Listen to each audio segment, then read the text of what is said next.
Hello, beautiful community. I am having some technical problems and hence I am late. Let me know if you can hear me. And it's a privilege to have all of you with me. Hello, Denise. Hello, everybody. Yep, yep, yep. Yep, yep, yep. Yep, yep, yep, yep, yep. So what I've done, as I always do, I did take a peek at hello, Rachel. I did take a peek at questions that were there right at the beginning. And we're going to tend to those. But first, let me say something brief about three things. All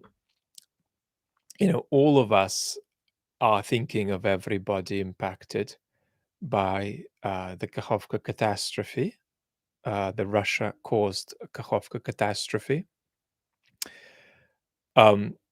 Whatever else we find out about it, what happened is a product of Putin's war. And had that war not happened, all of these people impacted wouldn't have been impacted. And our thoughts are with them. And that'll continue to be the case. And the consequences of these things just ripple on and on and on. Second thing is that I'm very much looking forward to sharing a video with you on the main channel tomorrow. It's going to be a condensed big picture statement of why I think the counteroffensive is so important and what we should emphasize when we look at it from Ukraine's point of view, from the Kremlin's point of view, and also from our point of view. The majority of us are watching what's going on from Western countries.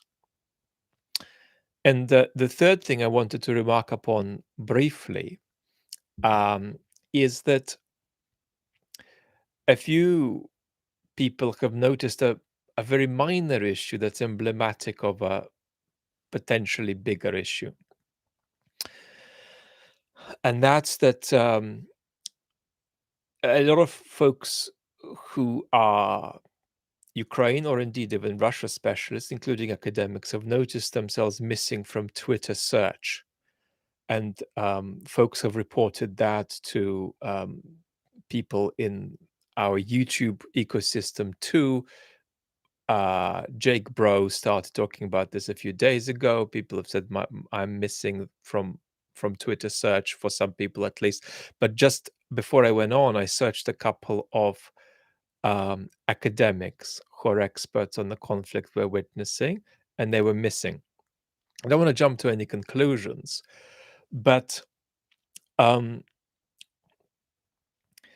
we are necessarily, right, in a problematic situation in which our town squares are being managed by contingent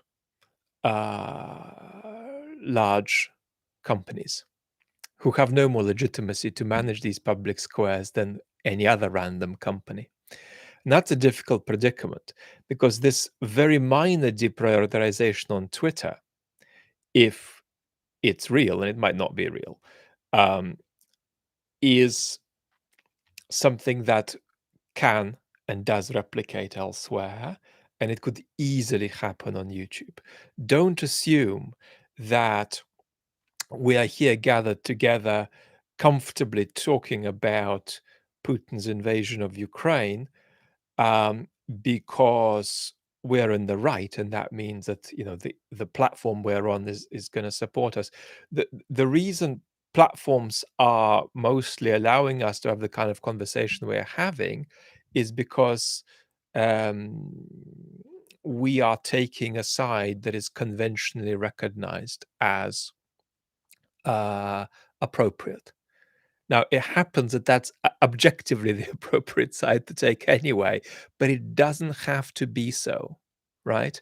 So we've got to sort of imaginatively extract ourselves and realize that it could be in an alternate world that the major video platform in the world, deprioritizes something that is, in fact, a completely necessary and healthy conversation. I'll say much more about this, but um, this is very much, very, very much about how the wind blows.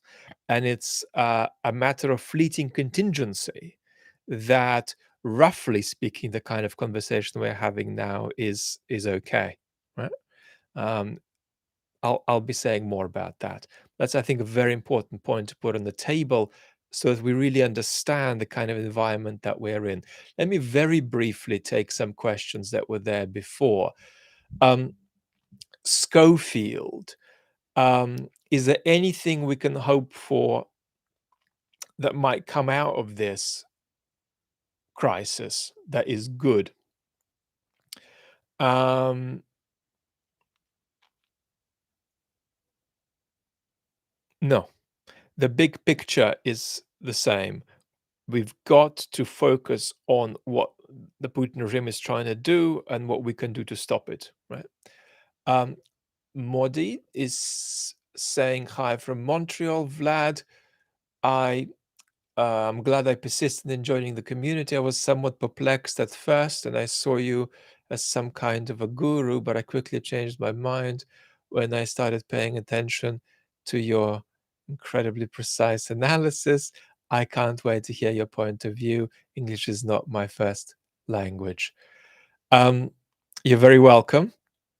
Uh, I am a guru. I am a guru, and everybody in the beautiful community knows that on this channel, it's compulsory to think everything I tell you to think. Now, we've discussed this before with the beautiful community many times, and they've all agreed. But basically, I am a guru, and they all absolutely, to the last detail, uh, listen to what I tell them to think, and then they go ahead and think that. Um, Lucas, how you feeling today? I'm doing my best today. Have to do my best today. Um, Trash 0815, what would Russia's motivation be for doing this on purpose? A nuke without a nuke? Um,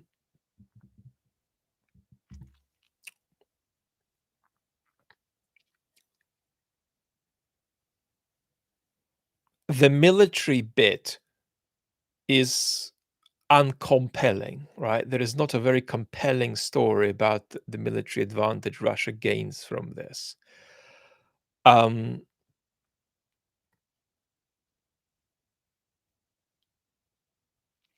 you would have to contextualize it into a big picture, which starts with the most fundamental understanding. Rachel, thank you for acknowledging the unworthiness. I mean, it's just part of our relationship, and I'm glad you recognize that. Um, but I think we have to start with the recognition that the Russians want to prolong and freeze the war. You know, that's where we're at the moment. And it'd be a long story that fitted a vertical instruction to do this from Putin with that story, which I think is interpretively irresistible. Um, Now, it doesn't mean it can't be fitted, but it'd be a long conversation. Um, so far, we want to hold back from saying anything very clear beyond just that Russians are responsible for this either way, but we will know more later. Mm. Mike Leroy is asking, is this potentially a loss of self-control on Putin's part if this were ordered? Now, I don't want to suggest that that's the main hypothesis for us, but if you want me to go there, no, I don't think Putin has remotely lost control. Putin is systematically making decisions that he believes support his regime stability.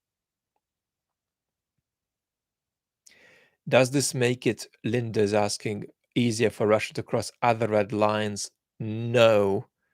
The Russians are not spinning out of control in terms of irrationality.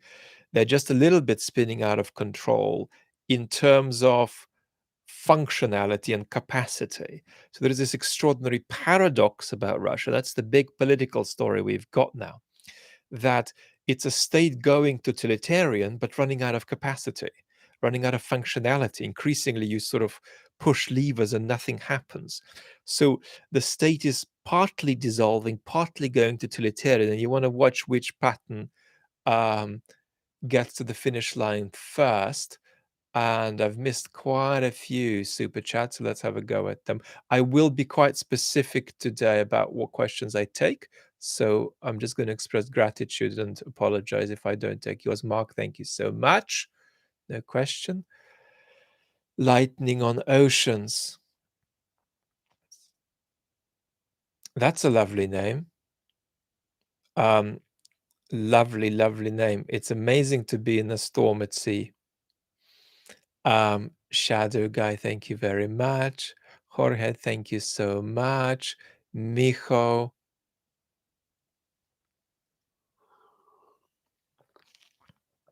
saying it's likely algorithm manipulation with mass reporting. That's on Twitter. But I can tell you there's absolutely no reason why from one day to the next, some of, let's say, the channels you watch on YouTube disappear. I mean, that shouldn't happen, but there's always the possibility that we're running. And as we go on with our relationship, I think it'll be also important for us to form a bond that is supplementary. Alison, that's right. I just look like a guru. Yeah, I'm very hateful of your behavior if you take things I recommend to think and put them into your head. Um, that's absolutely not what we're ever about. What we're about is exploring how what I do could contribute to the way you look, right? And then what conclusions you arrive at after we explore how you might look in a way that's not just better, but even maybe more healthy, more constructive, more nourishing, right? That's you know where I'm going. Um, some differences with I've quite a few differences with Russell, I'm afraid, with Russell Brand. Also not a narcissist like Russell. Joshua, good day, mate. Good day, mate. Mm,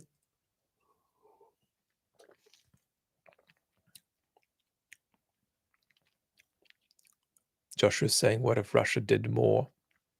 And what if it blew up a dam that flooded Kiev?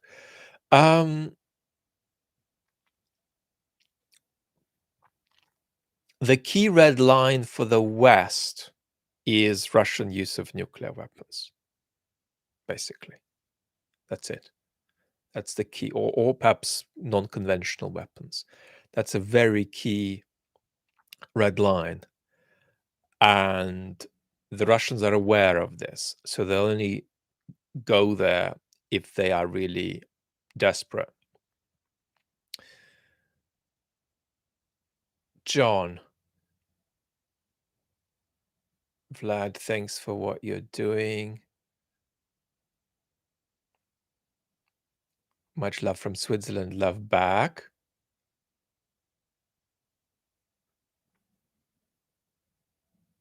Love back.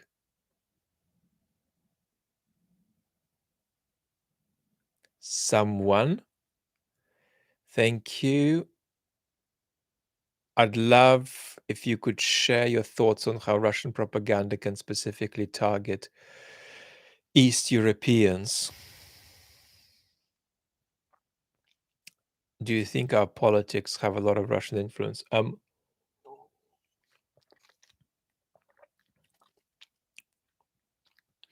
Well,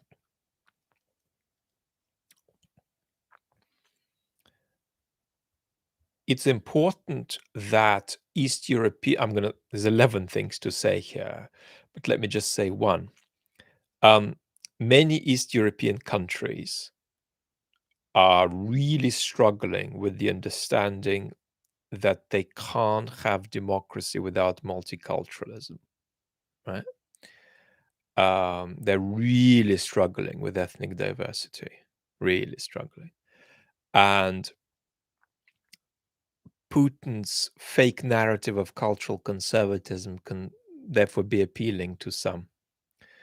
Um, so there can be some special ways in which the X, um, some ways in which the cultural conservatism that Putin fabricates, for which only a small number have fallen in the West, that more fall for that in Eastern Europe. Um, that's one avenue to explore. Another avenue to explore is, of course, the widespread and advanced democratic degeneration happening in several East European countries now.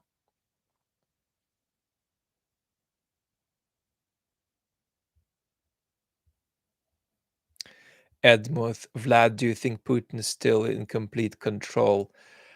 Or is his grip more fragile? I wouldn't call his grip more fragile, but it's I would say less direct now. So he concentrated power in his hands by beginning this war.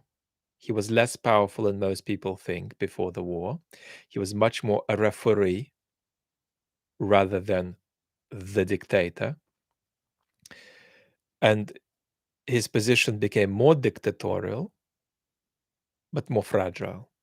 Well, now I believe he is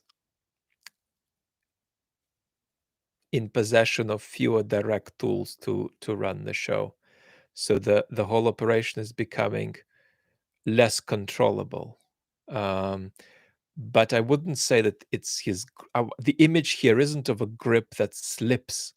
It's more that I could reach for something directly versus I can reach for it with a spoon versus I can reach for it with some kind of object that holds the spoon that reaches for it. So that's the analogy of the vertical capacity degeneration that is happening now in the Kremlin. Um, and so that's how I would see, for example, even some of the Prigozhin outbursts potentially. It's not, Prigozhin is still on the reservation, but Putin may be uh, less able to control Prigozhin directly, right, than may have been the case in the past, and he's less able to control a scenario whereby Prigozhin lapses off the reservation. Prigozhin is on the reservation now. He is preponderantly functional, positively functional from Putin's point of view. But how much could Putin control the situation if this began to slip and change? And he was shifting off the reservation. Prigozhin was shifting off the reservation. Well, that's a good question. And how direct is Putin's control over someone like Prigozhin is also very important to ask now. Would I ever talk to the political streamer Destiny? Sure, of course.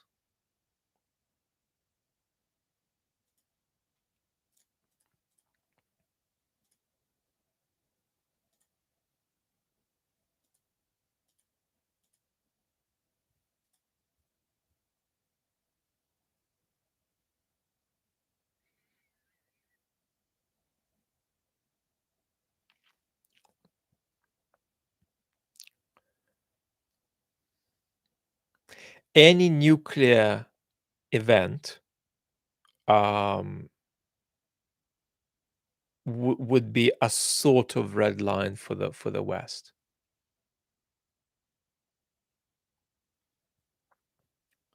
So that's what I would say. Let's see.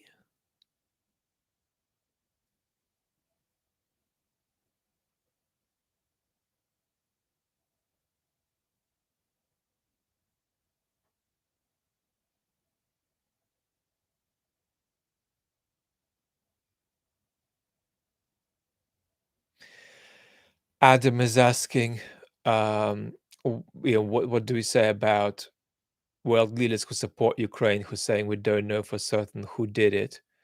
Um, doesn't that fall into Kremlin's ambiguity narrative? Um, Not necessarily, no, because it could be um, a vertical decision by the Russians. It could be criminal negligence by the Russians, for example.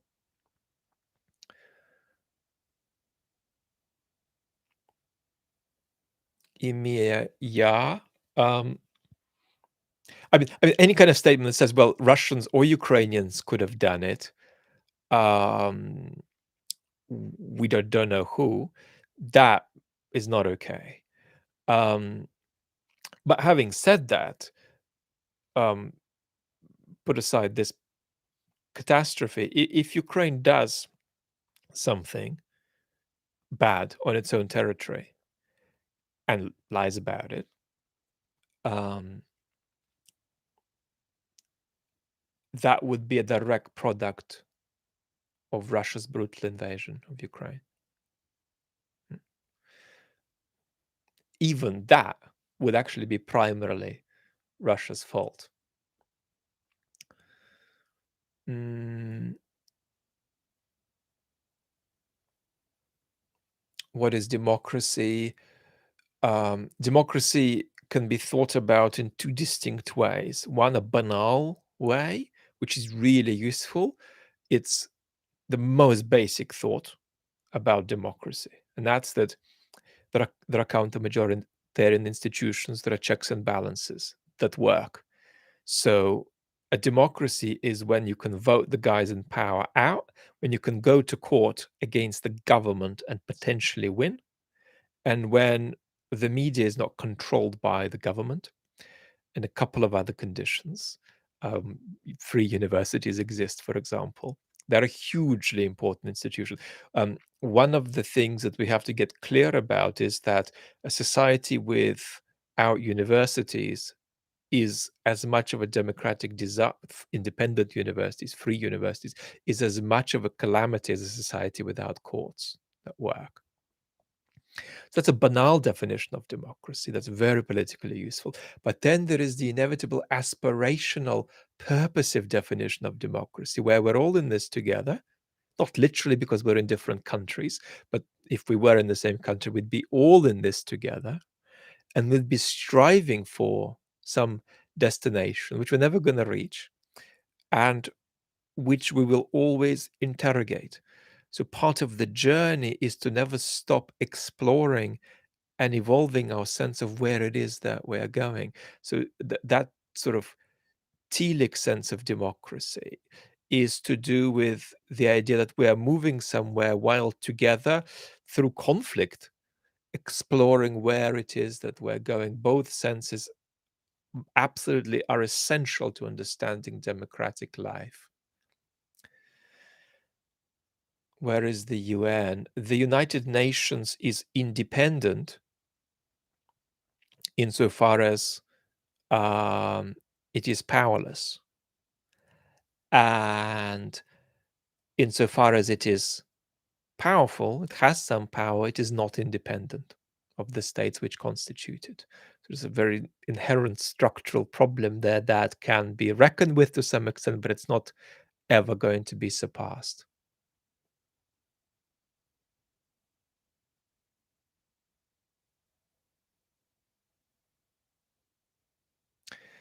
CTC 5, Vlad, do you think the Russians' willingness to blow the dam shows that they'd be willing to do something similarly catastrophic? Well, if the Russians did this on purpose, you're asking, could they do other things on purpose and worse?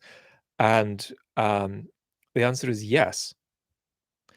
Um, so let's just be hypothetical. Now, why does Kiev not look like Aleppo now? The reason Kiev doesn't look like Aleppo is that Putin lacks the capacity um, or the perception of advantage in making it look like Aleppo. There are really no limits to what Putin wouldn't do. He doesn't want World War III.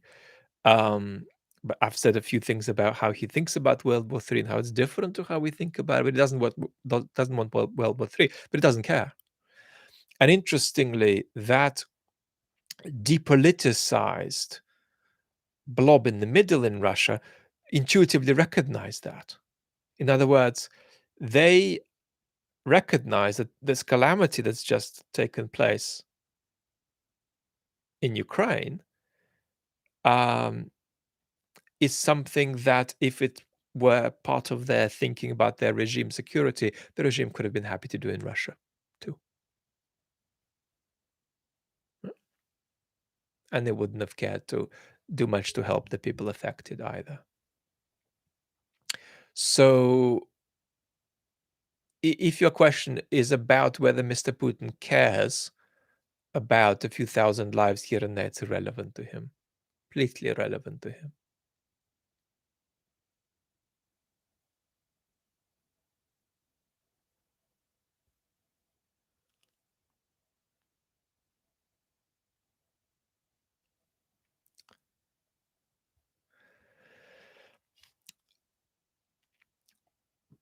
Paulio is asking a question I'm only going to spend 30 seconds on because it's not quite asked tonight. Russia and the 2024 US election. Um, Russia prefers conflict and stasis in US politics. Whatever maximizes that, it'll go for.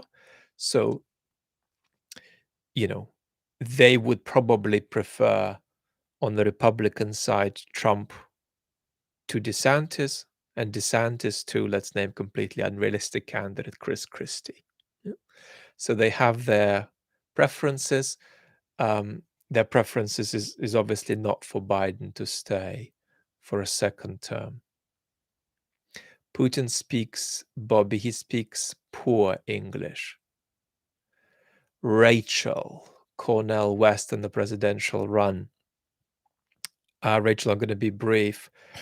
So I don't know Cornell. A lot of people in my life do.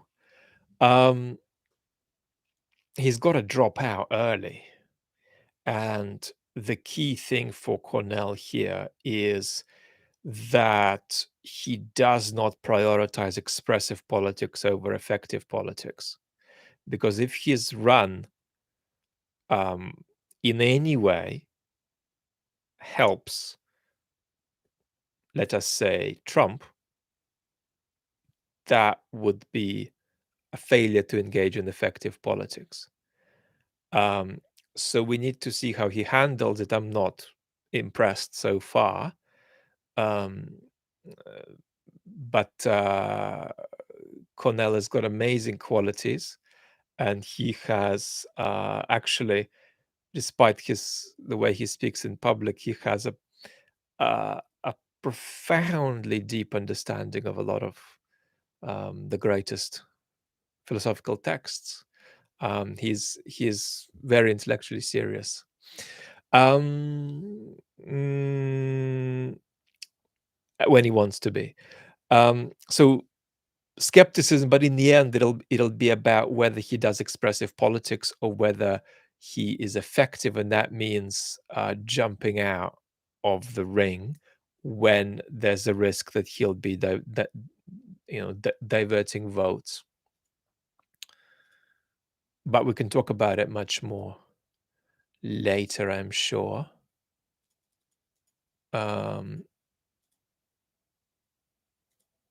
Lena, thank you so much. Andrew.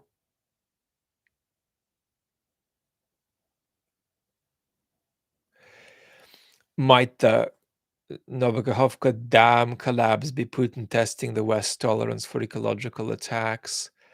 Well, if it's criminal negligence or something, or just negligence, it's not. If it's purposive, I'm not sure he's testing the West's tolerance. I think that a lot of the red lines, the West's red lines, are fairly clear.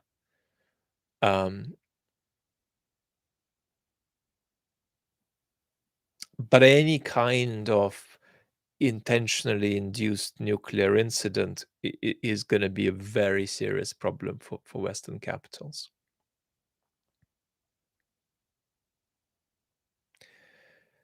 Damien, greetings again. Putin or Russia behave like a narcissist. Can we understand Russian actions, intent, and how best to respond by understanding narcissistic personality disorder? So Putin does not have narcissistic personality disorder, not even close. It's not compulsory quality for evildoers to have narcissistic personality disorder. But he has a certain kind of egomania that is quite kitsch, but that doesn't make you have narcissistic personality disorder. He is actually quite external, the way a very pathological narcissist cannot be. Putin's plan, I talk about in condensed and very clear terms in tomorrow's video. It's going to be 7 minutes long, but very, very concentrated. And the most important thing we have to understand is that Putin wants to de-escalate now to escalate later. He wants to de-escalate now and escalate later. They understand, everybody in the Russian regime, that that's what they're doing. The propaganda machine understands that. That's the most important thing to grasp about where they're at. And then we have to see how consistent their actions are with that aspiration, and how far we can detect panic and decisiveness, or just an exhaustion of capacity. But there is very little indication that Russia's behavior is massively erratic, or massively irrational. There's no indication of that. There's plenty of delusion in the Kremlin, but they're systematically pursuing goals of, first of all, regime security as they understand it, and secondly, the maximization of any chance to actualize their project of imperial regeneration. So the goals might look utterly deranged to us, but the way they're being pursued, in my judgment, is still fairly measured and conservative and broadly predictable. And even when we talk about nuclear risk, it's not because Putin is a nutter. It's because he has put his cards on the table, and if a point is reached when the realization of his project looks in imminent peril, right? Then, not saying he will use nuclear weapons, but then his understanding will be that it's time to think about putting everything on the line. Right? These are not people who are going to say thank you very much. We've had a good kerfuffle here, and we're going home. I mean, these are people who are going to resist. Right? These are people who are going to be, you know, fighting till the last. So we've got to understand that. So even the worst kind of risks the Putin regime generates, it does not generate through irrationality.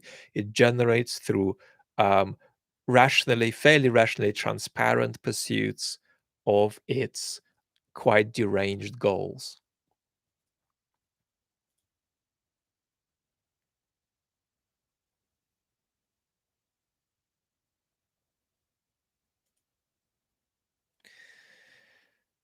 Dalton, do you believe the Russians will cause a nuclear accident at the power plant before losing it to the Ukrainians in counteroffensive? I don't have a view about that, I'm afraid to say. But think about Putin's goals, right, and understand that then we got to have a conversation about what serves them and what does not serve them. Um, Damien is saying maybe I get NPD impression from how they handle in the information space, projection, gaslighting. Thank you for clarifying. Look, uh, a lot of the informational space is theater. Don't think that all of these folks on Russian TV go home and behave like that, because then they would be in need of urgent um, psychotherapeutic, if not psychiatric care. Um, they're not like that when you close the door. So, a lot of it is a kind of play, and we need to understand exactly why. Christopher, uh, too many what ifs and not enough dealing with the facts it faces. I think that, you know, uh, I comfortably recommend saying that Russia is responsible for this, and the details of that will work themselves out later. Um, that's one bit of my commentary on your comment. Here's a second that is going to be emphasized again in tomorrow's main channel video. We are still, in my judgment, being reactive and not proactive in how we're handling this conflict. Daniel, thank you so, so much.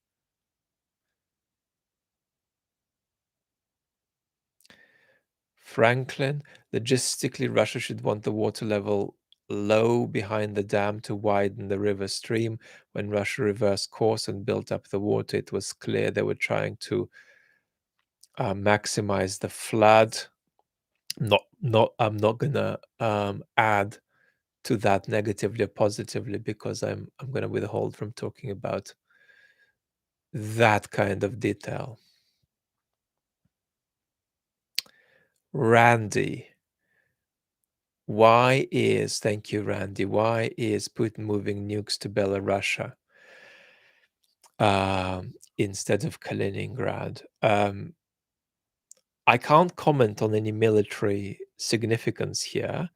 I do believe that a large portion of this is theater, and actually theater aimed at a domestic audience, interestingly enough, not just a foreign audience. And the theater for the domestic audience says, here is our leader moving major geopolitical pawns on the globe's geopolitical chessboard. And that's important because there is such a problem now for Putin with being the bunker grandpa who is invisible. Every time something major happens, Putin either invisibilizes himself or tries to do the next closest thing. When he needed to comment on the drone attack on Moscow, he did it, in the corridor, somewhat reluctantly and rather passively, and with a view to playing the whole thing down. So that there needs to be an an image of Putin as being a positive actor on the international stage. Positive, not as in good, but positive as in taking proactive as opposed to just reactive steps.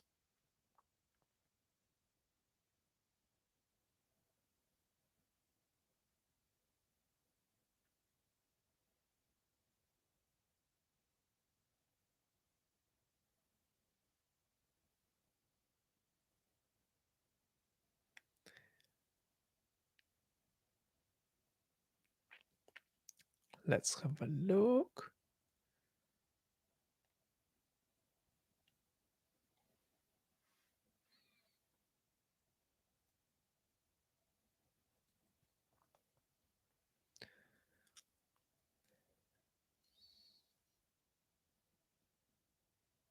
Jared, I don't think Belarus has much command over anything, and its dependence on the Kremlin is increasing. And so I wouldn't take what Lukashenko says at face value.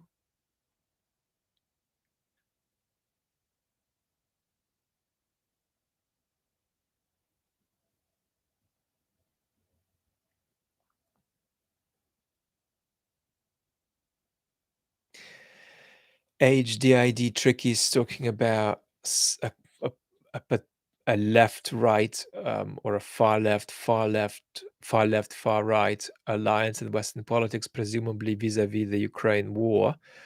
I am planning a video on why the left in the West, some of the left at least, has problems the um, with getting this picture straight.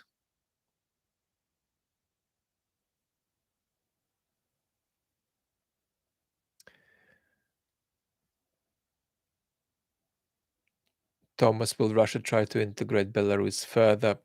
Plausibly.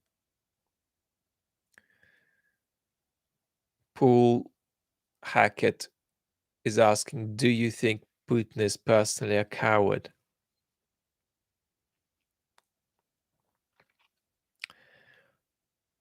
I would say that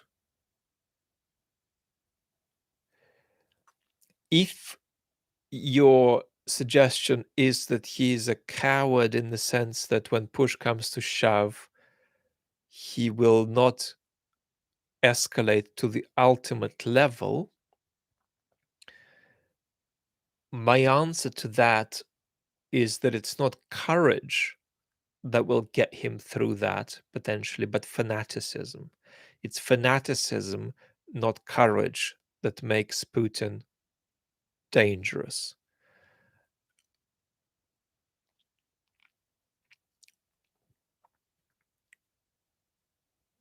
Do I think that he is some kind of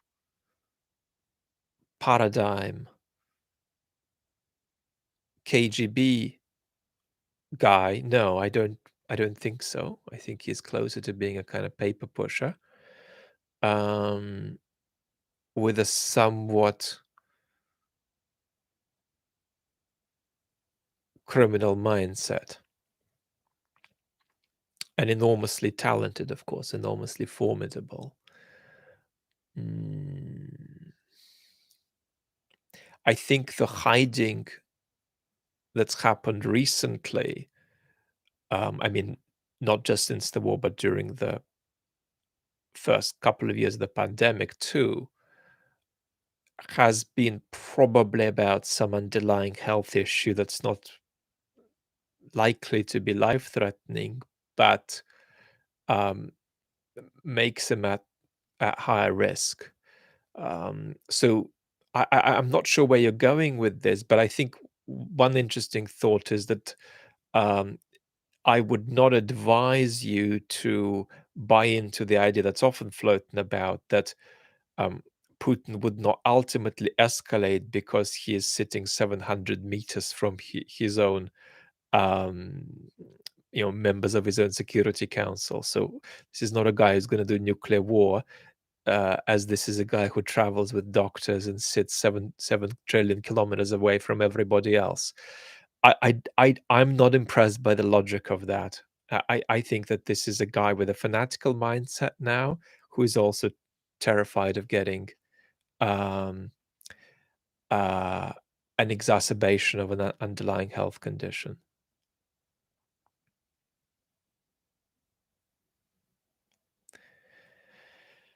Fab006, the world's reaction to the dam attack is underwhelming. I think you can go two ways in this. I think you can make a compelling case that the West should be more proactive. This is the case I make. At the same time, we are paying way more attention to Ukraine than we have paid to equivalently terrible situations happening around the world. So depends how you cut it. I mean, if you compare Ukraine to Syria, a limitlessly fascinating country, then that point comes through.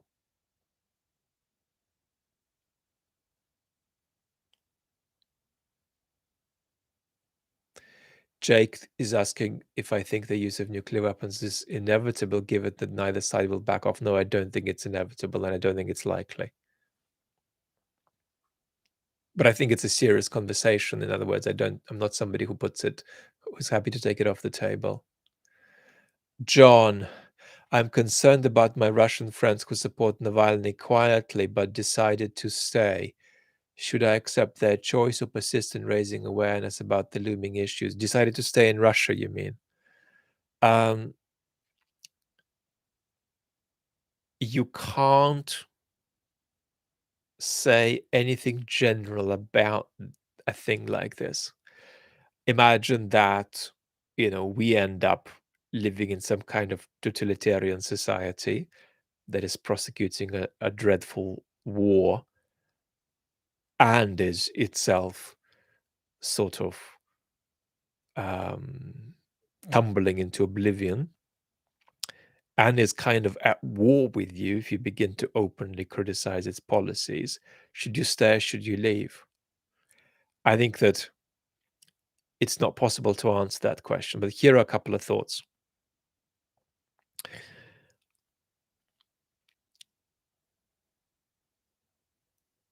The Putin regime is a global problem.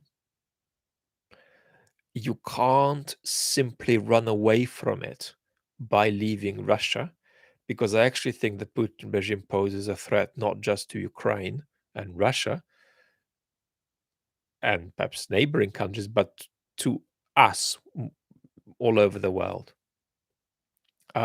Yes, it is a kind of tragicomic farce that these nutcases on Russian propaganda channels are hyperventilating about how they're going to submerge the UK underwater.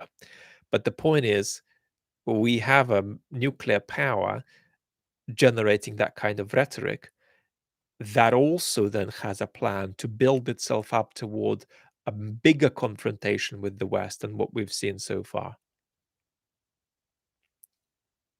Right? So it's a problem for us all. You don't run away from the Putin regime by leaving Russia. The Putin regime remains your problem even if you are in Germany, let alone Georgia.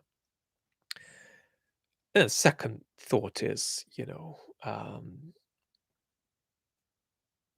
sick family member can't leave, you know, something like that. It's very hard to generalize in these cases.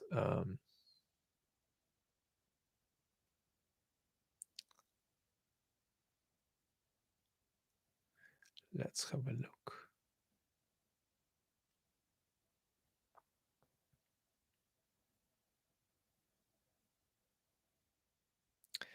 Kuryakin, thank you so much. Micho, if this is intentional and not negligence, well, there is a kind of intentional form of negligence. We're going to stop conducting certain elementary procedures with a view to causing this. It's possible. Is it possible that this is scorched earth um, before freezing the conflict until they find a more pliant West? Well, that's the aspiration. How that fit this into that aspiration is an interesting conversation. But what there is absolutely no doubt about is that uh, that's the aspiration. And if that is the aspiration, then a good question arises: why would they take dramatically escalatory steps like this? Um, well, then we would need to put on the table various other factors and discuss this. I'm less interested in the details here. And the reason for that is that it's rather pointless to speculate about this until we know more, if we're going to know more. But what is absolutely clear is that the aspiration, Micho, you describe is absolutely correct. They are trying to exhaust the West and reconstitute themselves a bit.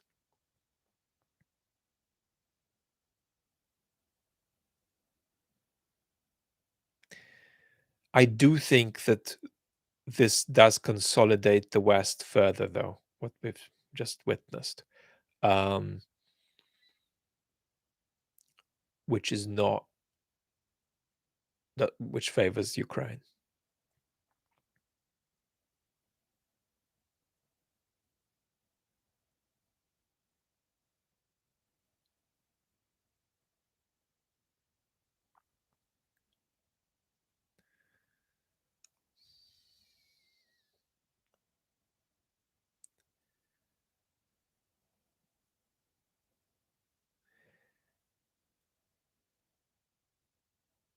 Jordan, is there anything we can do to help expand your reach on YouTube? Um, you can most importantly be part of the conversation. You can watch the main channel video tomorrow. And if you want to support me, you're welcome. You can do that in all kinds of ways, including on Patreon. And the key point here is that because of my health condition, I work 3 hours a day, and there is no way that I can develop this conversation at an equivalent tempo to what I could have done if I'd had five times the hours in the day without support. That's to say, some degree of outsourcing, which I haven't done. I'm doing everything myself at the moment. But little by little, there is no way this works unless I outsource. So of course, you're welcome to support by watching. If you're enthused about uh, supporting more directly, then there are plenty of opportunities to do that.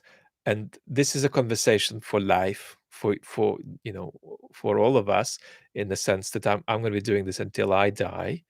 So uh, it's about putting systems in place that make this the focus for us, um, and make things that I'm not best at doing, um, things that I can get help with. At the moment, that's not happening, but I'm building toward that. Hopefully, um, you know, slowly, but nevertheless, with a chance of getting there. Um, Craig, thank you so much.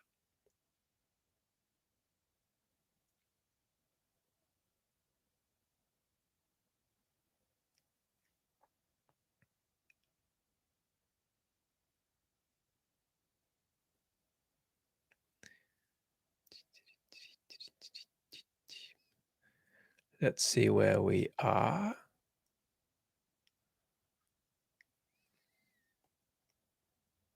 Valk health needs. Health just takes a lot of time, and health takes a lot of money. Adam, the idea of implausible deniability, i.e., never admitting culpability, seems to be paying off for Putin's Russia in terms of keeping its useful idiots. Is there a lesson here? Well, it's a lesson ongoingly for us about dealing with postmodern communication, right? Because Russia's propaganda message about this isn't "it's not us," it's "it's not us, it's us, it's definitely not us, it could be us, nobody knows anything, far too soon to judge, everybody always blames us inappropriately and prematurely, we're always the victim, nobody knows anything, there is really nothing that you can ever know about things like this for sure." So we've got to attune ourselves to this and realize this is not just Russian propaganda. There is a postmodern trend of political communication. It's a kind of a global virus we can't stop, right? It has an organicity in its distribution, and we got to start focusing on it effectively as citizens, right? And that's why I am like a broken record at inviting citizens to reflect on which political representative of theirs is just a liar, and which political representative is a post-truth um, uh, uh, populist, right? The post-truth populist wants to dilute the distinction between what's true and what's false, whereas the liar just wants to say particular untruths. There's a very big difference, right? There's a difference if I tell you that, you know, um, I was in East London on Tuesday. And if I tell you that some people say that I was in East London on Tuesday, other people say that I wasn't. Um, I believe the people who say that I was, but then you never really know. Can you even trust these people? So who knows? And Can you ever know such a thing? So that's the difference, right? A dilution of the distinction between truth and lies versus just an exploitation of the distinction to obscure a truth you want to hide. Anders, thank you. So, Adam, yeah, that plausible deniability business is what the Russian regime lives off, and it's a weapon that always goes beyond the particular thing that's being denied, right? Because with every event where plausible deniability proves effective, it creates a toxifying result that further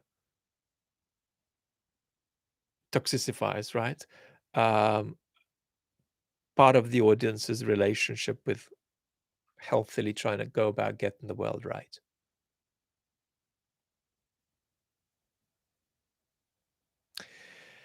CS79N, we'll have a separate talk about the UN. The UN cannot be fundamentally rectified, just for the reason I mentioned earlier, that either the UN is going to be a product of what the major states want, and to that extent it's going to have some power, or if it's going to be much more fluffy and consistent, well, to that extent, it just isn't an organization that anybody would imbue with any power. And unless you transcend the nation state, you can mitigate that problem to some extent, but you can't ever solve it.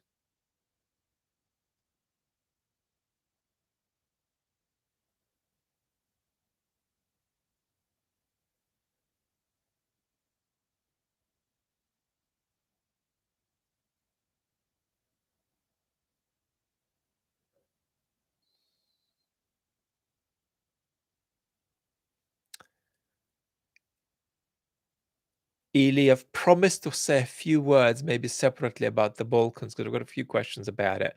So maybe we will do that on the chat channel soonishly.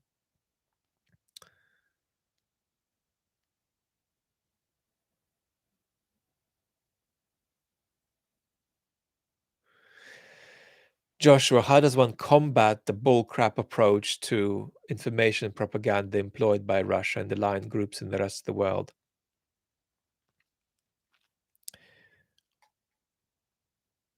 Well, let's start with this community. I mean, this community, taken very loosely, can do better. I think that, yes, Cheryl, I really recommend pretty much everything Peter Pomerantsev has written, including Nothing is True and Everything is Possible. But the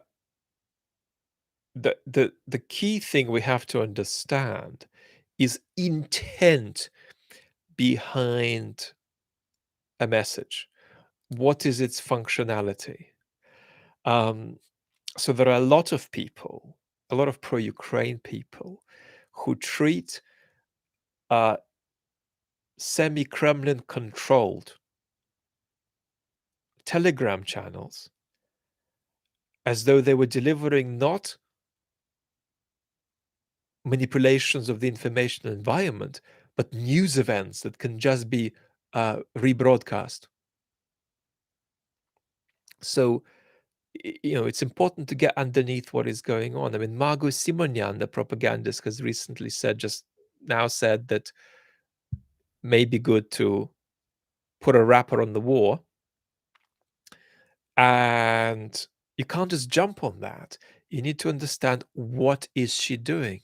This woman is a highly sophisticated media professional, and she's doing something highly intentional. So what is it? Sam Green did a very good Twitter thread about it today. But the beginning of an explanation of what Margot Simonyan did is that she is trying to. This is just about 30% of what's going on there, but it's important. And I won't give the full debrief on it. But she is trying to get us to not arrive at the destination where I'm asking you to arrive at, which is the destination that says, okay, I get that Putin won't stop unless he is stopped. Right. So she's trying to make us think that Putin is going to stop without us stopping him. Why? Because he isn't actually going to stop. He just wants to wait, and he wants a maximally congenial environment for waiting.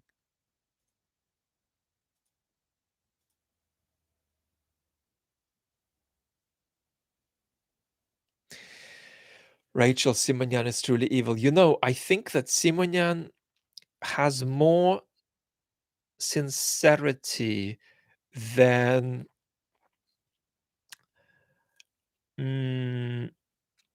Solovyov. Um, if you transferred Solovyov into the West and asked him to do pro-Ukraine propaganda tomorrow, he'd do it. Simonyan wouldn't. Interesting difference. So there's a lot of highly contrived post-truth manipulation to her, but there is also a lot of stuff that she's convinced of,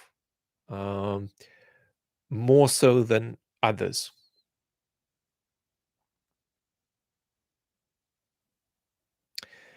Liam, hello from smoky New York. I'm so sorry about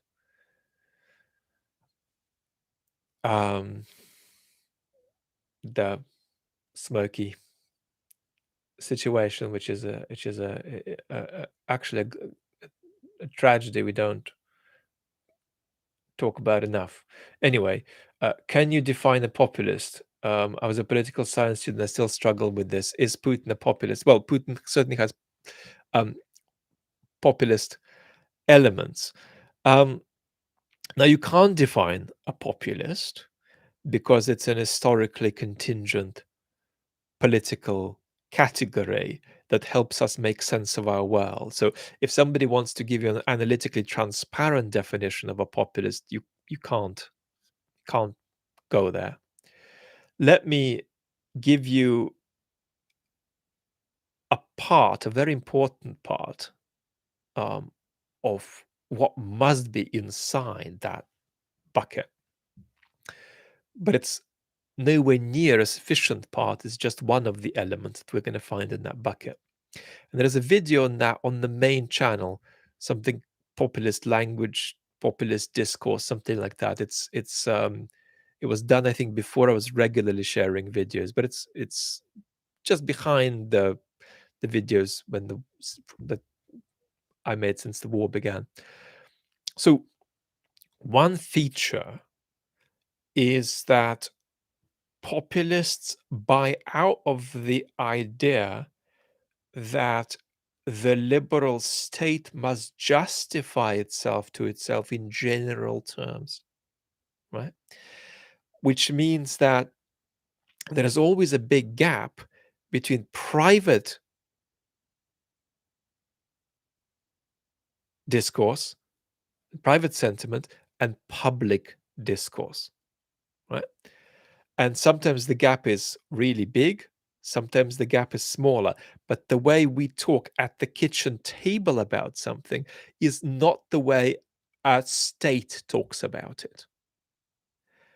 Now, one of the reasons for this is that the state must justify things to itself in general terms, right? Let's say that you and I, Liam, support a particular taxation policy, right? And a fairly functional, still fairly healthy liberal state. Liberal means state with democratic institutions, not a left or right thing. That a liberal state wants to implement something like a policy we support. It's not going to justify that policy in terms that work for you and me. It's rather going to justify it in vaguer, more general terms. And it's going to give us a more general bucket of justification, right? Into which both your and mine and Susan and Ricky's and everybody else's justification for that policy might fit. So this is a story about, hey, this is where the train is going, but people are going to jump on it for very different reasons. I'm going to be on that train because I'm a Quaker. I'm not a Quaker. That I'm a Quaker and I believe certain things that have certain values as a result. You might jump on it because Karl Marx told you so. Somebody else might jump on that train because Jesus told them so. So you see what I mean? There's this kind of generality of justification, right? And that creates the kind of way that you saw a lot of politicians speak in the 1990s and in the early 2000s. Even politicians with a populist twang spoke like that, right? So this is where I'm arriving. What a populist does is bridge private and public discourse.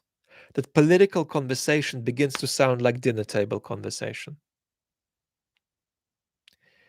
which is necessarily a misrepresentation of how a modern state functions.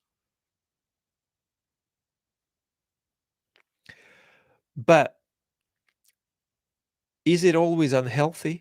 No, I think it would be an extraordinary argument which claim that being a populist is always unhealthy. And in fact, one of the things we're looking for, and we need a video on this, what makes a uniquely healthy plus electable politician today, right? It's very difficult today to get a healthy and electable politician, virtually impossible. It's like threading something through the eye of a needle. But it's going to have to be somebody who speaks as though institutions aren't defined by the processes they're defined by, and at the same time deeply respects these institutions, actually. Right? It's an extraordinarily difficult combination. But when public discourse begins to sound like private discourse and begins to align with private sentiment, that you get a populist. And that's, of course, why it's so easy to be an exploitative populist, right? So that's just one thing we're going to find in that bucket, that bridging of discourses. I'm going to say more later, but don't immediately jump to the conclusion that a populist has to be exclusionary, that a populist has to be us versus them. For example, a politician in the United States who recently ran, right, Bernie Sanders, is an inclusive populist. So you might think that Bernie is the best thing since sliced bread. You might think that Bernie would have been a catastrophic president. He should never have run. I'm not saying anything negative or positive about Bernie. But what I am saying is that Bernie is absolutely an inclusive populist. He's a populist who says everybody in the United States matters. We're all in this together. Trump doesn't do that. Trump is us versus them. That does not make Bernie a constructive politician, a good thing rather than a bad thing. That's a further conversation. But he is not an exclusionary one. Okay, enough on populism.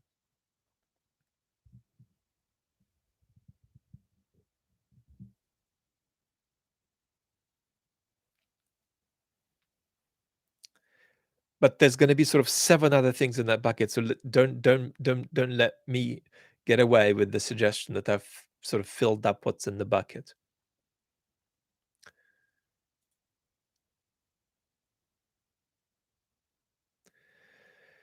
Good pans. If it's fanaticism for Putin, how deep is it in the Russian state? If Putin went, would we see the continuation or a different flavor of fanaticism?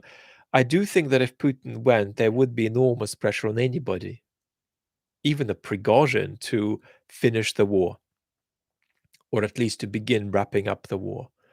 What I'd say is that the Russian state consists of 2 groups we can describe cartoonishly. Um, the first group are the radical ideologues, like the Kovalchuk brothers, like Mr. Patrushev.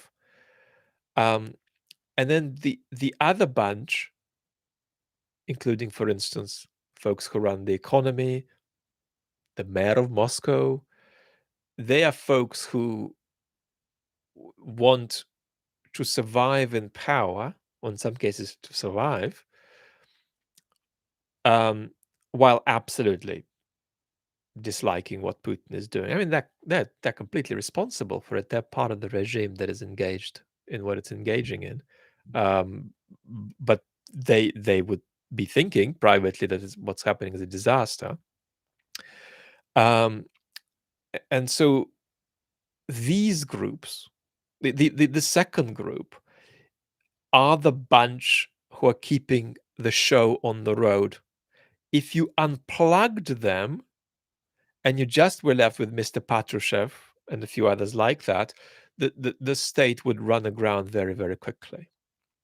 Um, so it's this extraordinary mix of functionality and uh, dysfunctionality, with the overall trend being loss of capacity, um, which is simultaneous with this trend toward more totalitarian verticality. And we're going to see how these two trends, which obviously work against each other, which are competitive with one another at least, how they work out.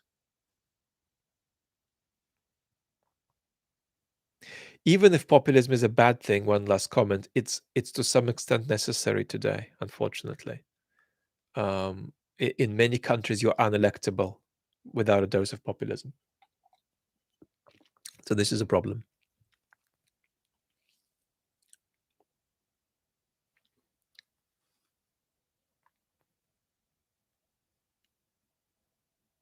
Mike, Leroy, thank you so much for your suggestion.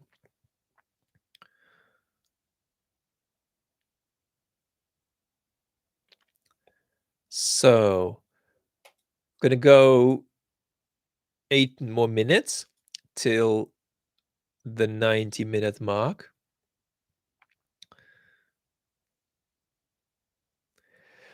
Sebastian is asking, is the ability to compromise a virtue? Yes. But as the wonderful writer Avishai Margalit, who's written a book about compromises recently, which I highly recommend. So Google Avishai Margalit, Margalit compromises. I can't spell. So there are some compromises you shouldn't make. Politics inevitably means you make lots of ugly and unlovely compromises. In big politics, you can't do anything without unlovely alliances, for example. But one of the bits of um, policy advice that I would stand by at the moment is the idea that we should try to pretend we are negotiating with the Putin regime, but not with Putin.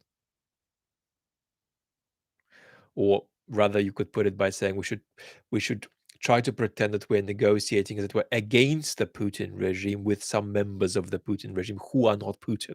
So that's this process of politicization of Russian elites that's so important for us to provocate.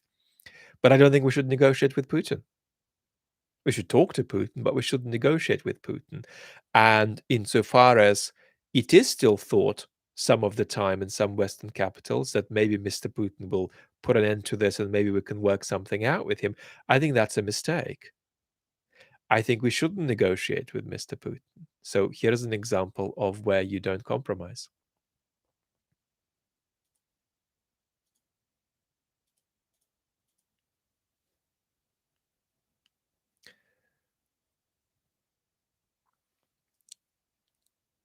Saj is saying, Vlad, thanks for your thoughtful Westerner POV.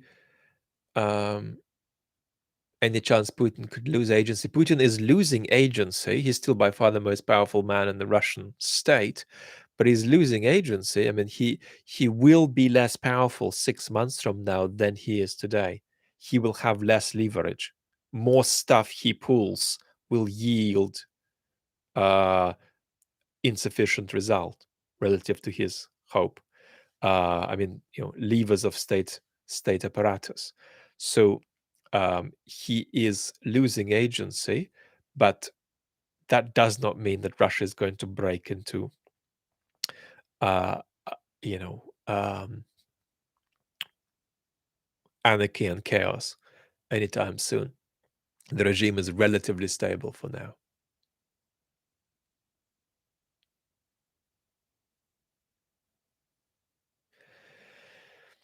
Stoltenberg, Seaside Valley, said that we're committed to a partnership with Ukraine for the long term in 2023. Said all NATO allies agreed that Ukraine will become a member of the alliance. Is he less guarded?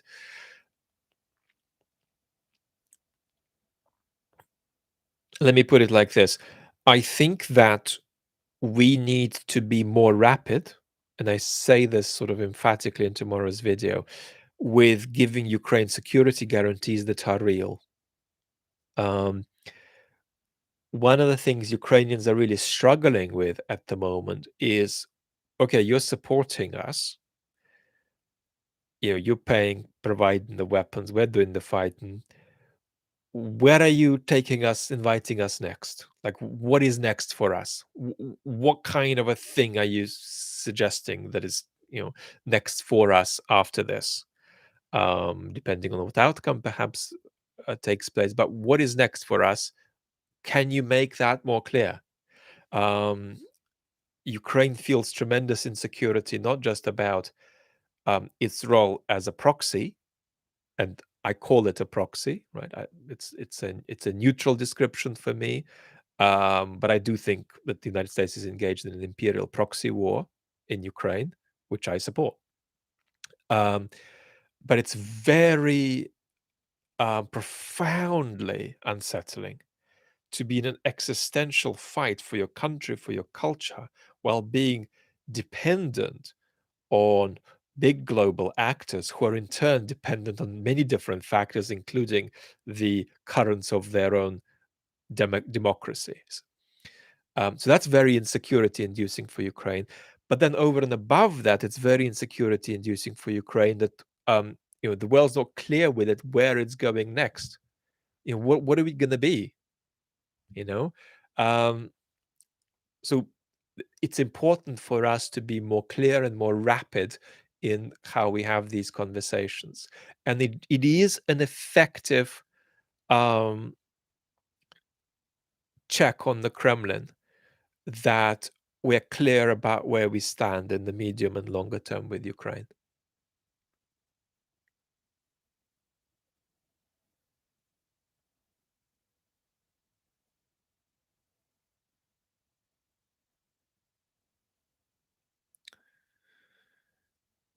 Involvement in Moldova is a very important issue we should worry about, but the invasion of Moldova is dependent on capacity to do that, which may not be available for Putin.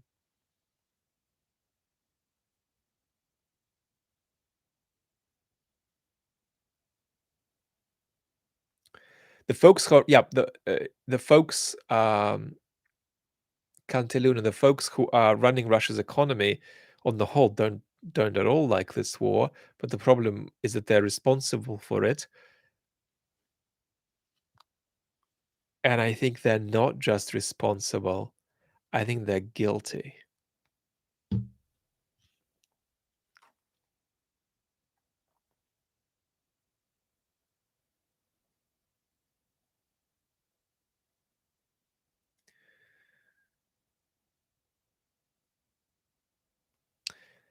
Good pants. Russia losing capacity. Regarding Russia losing capacity, I don't like Zihan's demographics and geography take, but would you say this is a component too? Um,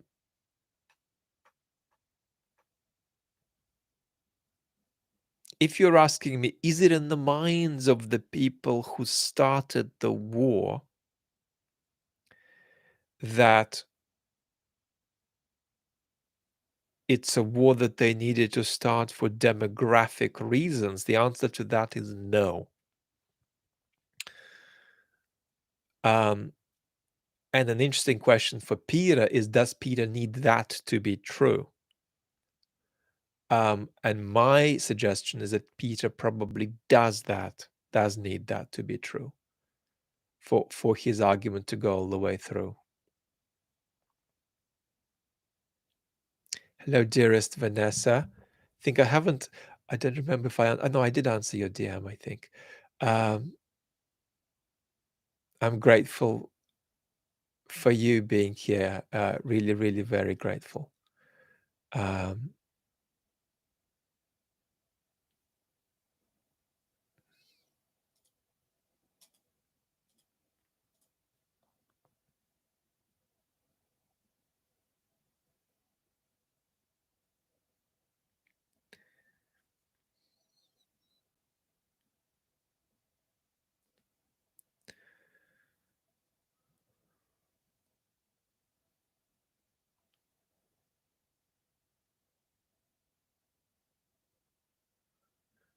rude gesture, thank you and bye.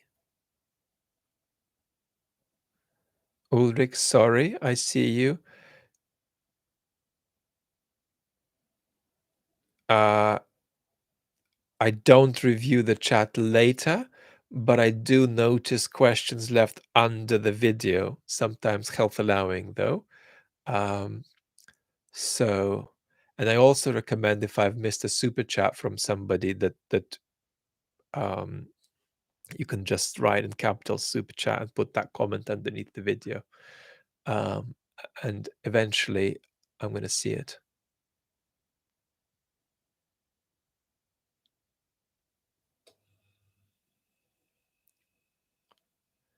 Theformant, thank you so much.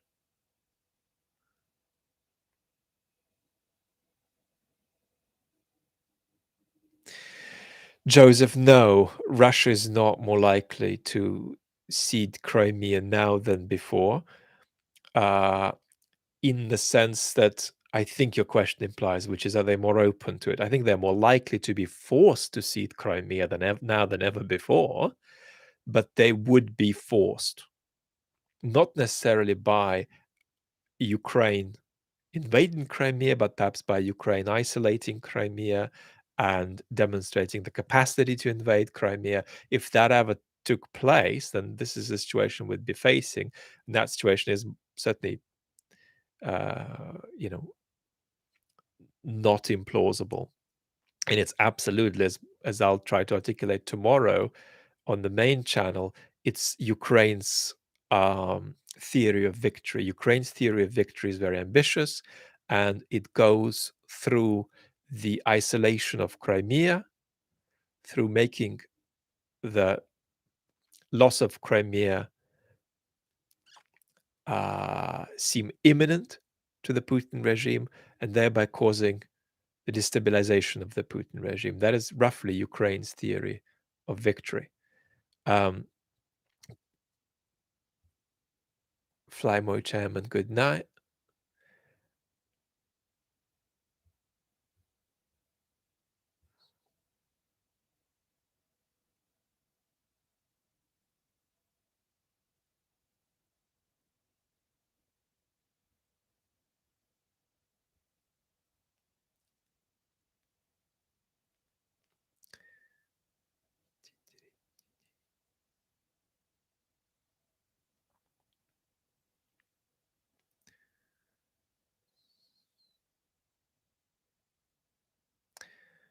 Trash 0815, would Nabiulina make a good Russian leader? She is highly competent, but she is guilty, unfortunately, for um, the ghastly actions of the Putin regime. It's a fascinating question whether she can resign if she wanted to, or whether she would be physically um, afraid. I mean, she would be physically afraid, but how real would that physical fear be? And I do think that it is now a kind of submarine um, that if you're high up in that regime, you can't really step off now um, because that may end your life indeed. I do actually think that privately, Mr. Lavrov has fantasies of jumping off, but he can't. Mr. Lavrov is somebody else who knows a lot of the BS that he peddles is BS.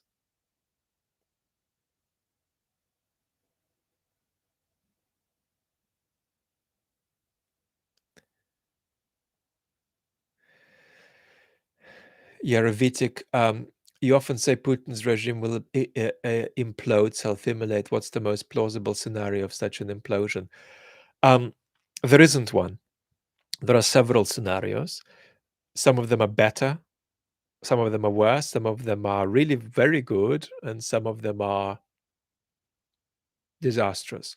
So let's take a very good one. Ukraine's counteroffensive is a stunning success. Ukraine breaks Russia's land bridge to Crimea. Ukraine makes Russia's possession of Crimea, imminently vulnerable. This creates a melting away of Putin's perceived authority, and he is removed. And then people come to the table who want to end the war. That's a very good outcome. That's the best we're going to get. It's too good to be true, probably, but that's the best we're going to get. The worst is Putin going nuclear over Crimea, or Putin freezing the war and going nuclear in the late 2020s after trying to invade a NATO country.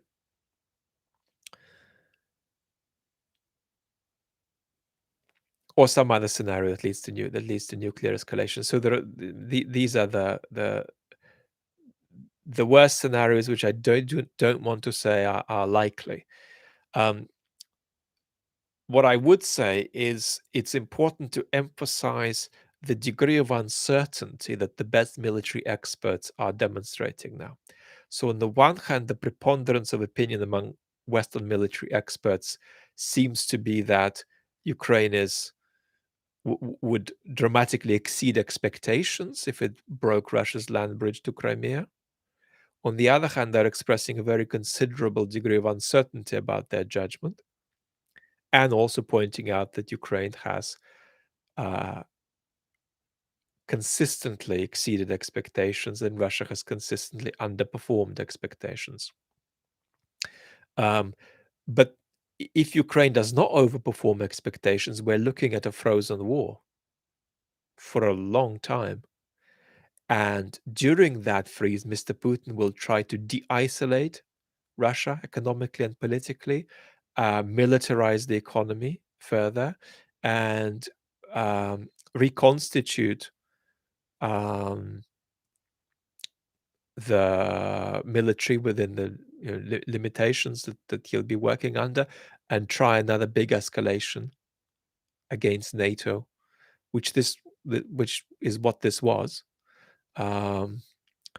So Ukraine's for Putin just a pawn to move about, to try to escalate with NATO. He thought it'd be an easy pawn to move. He was wrong. So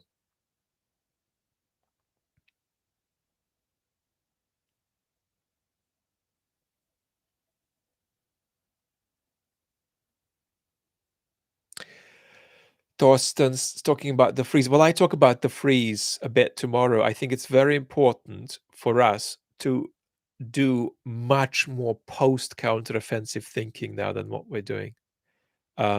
We are not being clear enough with Ukraine that we're going to be there after the counteroffensive, and that will support other counteroffensives by Ukraine, and that we will not wobble in our commitment to Ukraine's survival ever. And we can even go further and talk about getting behind certain forms of a Ukrainian victory too. I'll say a little in a very condensed way about this tomorrow. So there we go. I've got too much to say about John Gray. John was an academic and then became a public intellectual. perhaps the most gifted public intellectual based in the UK today.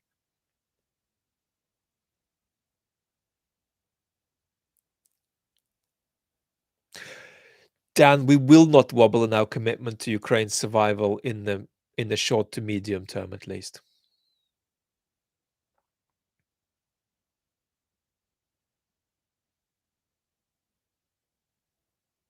There we go.